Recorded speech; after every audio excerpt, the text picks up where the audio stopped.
People along the river are being urged to evacuate and move to higher ground. In Wayne, the police department traded their patrol cars for boats, rescuing several people from the high water. For others, they didn't wait for help to arrive and took matters into their own hands. Check this out, hopping into a boat using a snow shovel to row.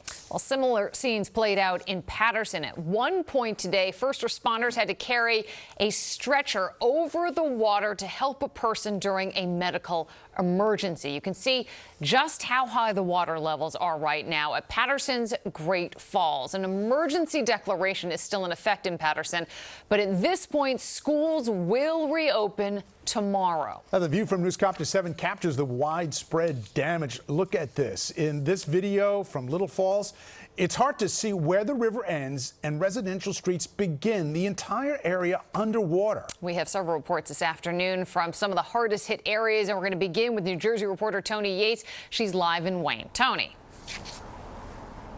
Yeah, Liz and Dave, take a look behind me. This is Fayette Avenue. I'll step out of the way. And looking at that scene, you'd think that you're looking right in the middle of a river if it were not for all of those traffic signs. So, yeah, police have their rescue boats out. But a lot of people in this area, they all have their small boats to put into service when the floodwaters get like this. And they tell me it's not that you get used to it, you get used to having to deal with it.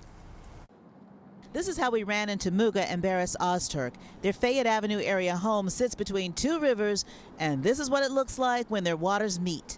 Their first floor is flooded. We moved all the cars last night, and then we weren't sure that they would be coming to the first floor. So we have a second floor, so we move up on the second floor with my kids.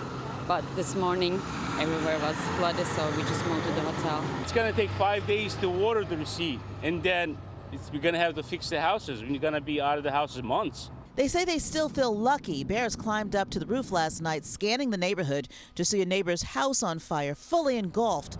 First responders couldn't get to it. The people who have lived in this area of Wayne know what's coming when the warnings go out. Several areas are just impassable for days, roads closed. We're okay. We zoomed with Maureen Hickey and her family. Their home in the same neighborhood as the Ozturks sits on higher ground. When I got home at 5 o'clock last night, our road was beginning to be blocked off.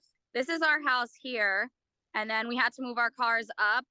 Increasing water is pushing up into the driveway. Those houses behind are all water behind them. They've been here 5 years now. When do you get to this point where enough is enough? I know. Well, we probably now. Other neighbors had had enough. Wayne police answering the call, launching boats to get them out. It's about like 6-7 feet in there.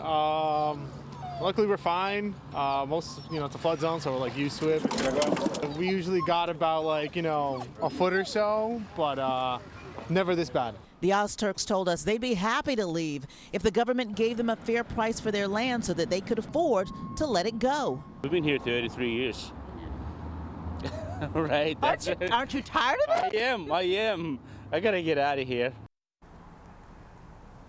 And the one thing about a lot of families like the Ozturks, they just don't have flood insurance because you can't get it when you move out here. But this is the Pompton and the Passaic Rivers causing all of this mess. Maureen Hickey says she and her husband and her kids are fine. She says they're still in the house. They have food, they have supplies, and they have each other. They're just going to wait for Mother Nature to hurry up and hopefully put things back where they belong. But it's going to be months for some of these families as far as cleanup is concerned.